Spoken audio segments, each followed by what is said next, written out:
Hi everybody, this is Laura. Thank you so much for joining me on my channel. Today I have a layout that I made for the December Stretch the Sketch Challenge. In Stretch the Sketch, we take a sketch that is intended for a 12 by 12 inch layout, and we either stretch it to a larger format or we shrink it to a smaller one. This layout measures approximately 6¼ inches by 8½ inches. I'm making this layout for an album for my younger daughter, Julia. I already scrapbooked all of these same photos for the same album that I made for my older daughter, Danielle. And now I am using the same pictures, but different papers and different sketches to make this second album. This is an album that I'm making about myself, which is unusual for me. And I am using the prompts from a class I took with Janet Fritz from Galaxy Girl Creations, and the class was called Impactful Storytelling. And I've been getting a lot of use out of that class. I've been working on both of these albums for probably a couple of years now, and hopefully each month creating one for Stretch the Sketch. I'll be done with this second album fairly soon. This month's sketch is from the Dusty Attic. It was created by Jen Hedger. I thought that it was really cool. I love the layering of the different squares and rectangles. I'm only going to be using one photo, whereas the sketch has 4 different size photos. So I really had to scale back the number of photos for this much smaller page. To create this layout, I'm using papers from a scrapbook kit that my daughter Julia got for me. It was in a big box. It said the complete scrapbook kit on it. The only other information that I found on the box was that it was made by Westrim Crafts and it was copyrighted 2006. So although this was a brand new box, it wasn't at all used. It's definitely from a long time ago, and I believe that she purchased it for me at a thrift shop, and I am excited to put these papers and embellishments together to create a page for her album. I cut out 2 rectangles of different sizes from the pattern paper, and then I used the solid paper for the 3rd rectangle, and then I backed each of those rectangles with one of the solid papers that was in the kit. And now I'm layering them on top of each other, and I'm pretty true to the sketch considering how I had to change the dimensions of these rectangles to fit on my page. I inked all of the papers and pretty much everything on the page, other than maybe some brads that I add later, with some vintage photo distress ink. There wasn't a tag on the sketch, but I really liked this yellow tag, and I thought that it would contrast with the paisley paper that I'm going to layer it on top of. This kit was just filled with all different types of embellishments. There were borders, there were epoxy stickers, there were sentiments, there were lots of brads. I was thinking that these very thin border strips would look nice on the top and the bottom of the rectangle that has the paisley pattern paper. I inked the edges of those borders and then also some circular designs, 3 large and 3 smaller. I don't end up using the larger circles, but I do use the smaller ones a little bit later on. Those border strips just missed going from one end of the rectangle to the other, so I cut each one of them in a place that I knew that the striped piece of paper would cover. So now it looks like they stretch all the way across. For each of the pages in this album, there was a prompt, and I created a scrapbook layout to go along with it. I chose this photo of my sister and me. We were in the Bronx, and we were on Arthur Avenue, which, if you're not familiar with it, it's a fantastic place to get things like pizza and Italian bread and cookies. We had just finished eating at a place called Full Moon Pizza. They had the most amazing slices. And I am so glad that we took a few moments to take a picture. We don't often get pictures together, but I'm really glad that I have this one. I wanted to create a mixed media background for this layout. So I took a piece of thick white cardstock and I applied some gesso. When the gesso dried, I began using the packaging technique to add some colors to the background. I'm just going to be adding a number of different shades of yellow. I started off with a Lindy's Starburst spray in golden sleigh bells. That was a little bit more of a gold than a yellow, but I liked the way that looked. And then I also added some Lindy's Yellow Rose of Texas. and I used a Tattered Angels Glimmer mist called Golden Sun. I also used a Prima Color Bloom 2 spray called Spring Dandelion. Earlier, I used a pencil to sketch out approximately where the cluster was going to go on the layout, and that always helps to guide me. I always try to make sure that I make the pencil lines in places that won't be seen once the photo cluster is layered on top of it, because I find it really hard to get rid of those pencil lines once I add mixed media on top of them. At first, I was applying the color mainly on the top and the bottom of where the cluster is going to go, and then I decided that I was going to add a little bit more on either side.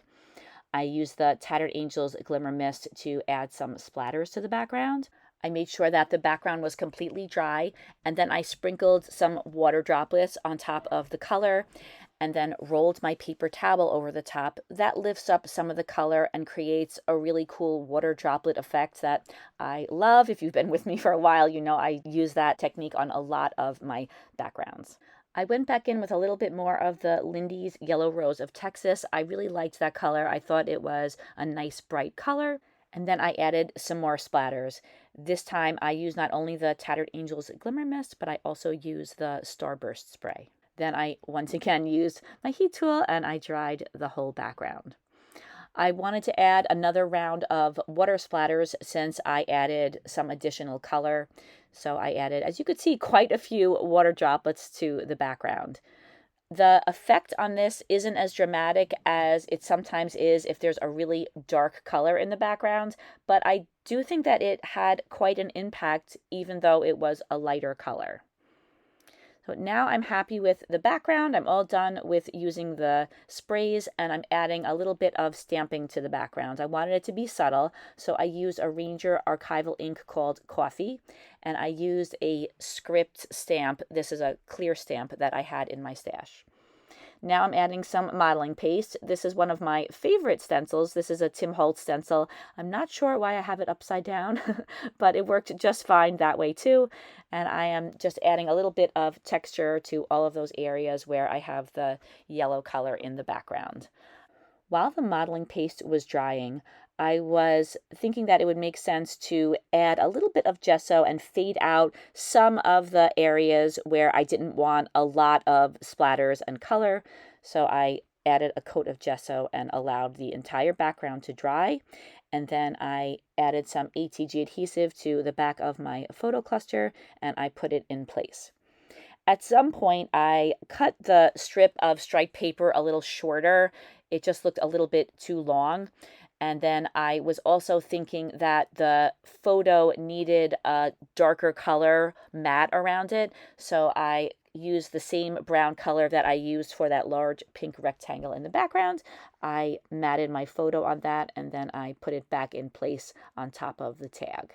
As I mentioned, there were so many things in this kit. There was even ribbon and twine.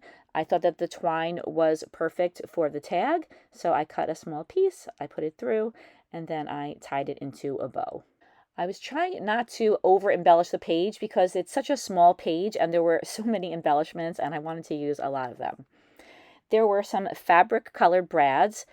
I used to use brads on almost every single layout and I still really like them. I just don't use them as often because now there are other options. But I used my old-fashioned tools and I punched some holes in the paper. First, I figured out where I wanted those brads to go so that I wouldn't make any mistakes with punching holes. And then I added those pink brads on the bottom of the strip of striped paper. Next, I wanted to add some photo corners. So I used one of the border strips that was in the kit and I used my EK Success punch and I punched out some photo corners. I put those in place, and then I was thinking that those really small circles would look nice on top of those pink brads and it would break up the color a little bit. I had already inked the edges of those smaller circles, but I didn't ink the edges of the photo corners. So once again, I used the Distress ink in Vintage Photo. I inked all of the edges and I used some ATG adhesive to put those in place. And then I did the same thing with those small circles. I probably could have used some wet glue since I'm attaching the circles down to fabric, but they seem to stay in place using the ATG adhesive. And then I wanted to put something on the bottom of the page. I had already cut into a piece of pattern paper for one of the rectangles that had this strip of striped paper on it, and I thought this would look nice at the bottom of the layout. So I cut it to size, I inked the edges, and now I'm going to mat it on this brown paper that you see on my mat now. I wanted to put my title toward the bottom of the page, and I thought that this would help to have a spot for the title to rest on. Other than the piece of paper that I use for the mixed media background, everything that's on the layout so far is from the kit. For the title, I wanted to use some letters from my stash. I was trying to think of what title I should use.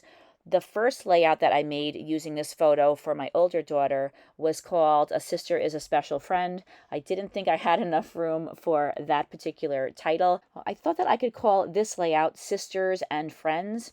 I tried putting the word "and" after the word sisters, but the letters overlapped the photo cluster. I didn't like the way that looked. So for right now, I'm just going to call it sisters, and I changed it just a slight bit by the very end.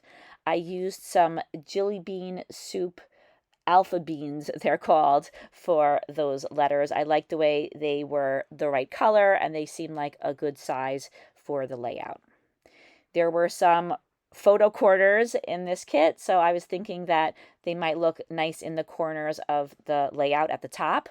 I ended up only using one of them. They looked a little bit too much like bookends, and I thought that it looked a little bit better to just have one. So although I put two down on the layout, I end up removing the one on the upper left-hand corner, and that creates a bit of a diagonal with the title. The large paisley rectangle wasn't really staying attached down to the page, probably because of the mixed media background, just really at the edges.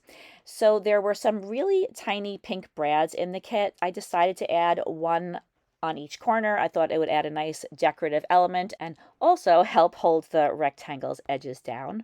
And then I thought that the top of the strip of paper that has the stripes looked a little bare, so I found another embellishment. This one is green, and I placed that on top of the photo. I found there were some die-cut hearts in a couple of different colors. I picked a yellow one, inked the edges, and then I layered that on top of that green circle. And then I began adding some enamel dots to the layout. All these enamel dots are from my stash. I put some tiny green dots on each of the photo corners. And then I was thinking that I wanted to add another heart to the page, and I thought a heart would look nice to the right of the word sisters. So I found some other die-cut hearts. Pink one was the same size as the yellow one I already used, so I inked the edges of that one. And then I found some really teeny tiny hearts, and I thought that those would look nice in the centers of the larger hearts. So I inked the edges of those too. They were a little hard to ink the edges of, but I managed. And then I layered those on top of the larger hearts. I added some enamel dots in 3 different colors to the brads that I had already embellished with those die-cut circles. And then I put a very, very tiny enamel dot in the center of those very, very tiny hearts. I added a medium-size green enamel dot. That's the same color as the ones that I used in the photo corners to the upper right-hand side of the page. And then I decided to add the number 2 to the title Sisters, so it would be 2 sisters. I inked the edges of a number 2 from a really old Sassafras khaki type alphabet, and now the layout is complete, and here are a few close-ups. I highly recommend that you check out all of the Stretch the Sketch videos. The links to those videos are in the description box. I always look forward to watching all of the Stretch the Sketch videos. I hope that you have a really wonderful day. I hope that you enjoyed this video, and I hope to see you soon. Take care, everybody. Bye-bye.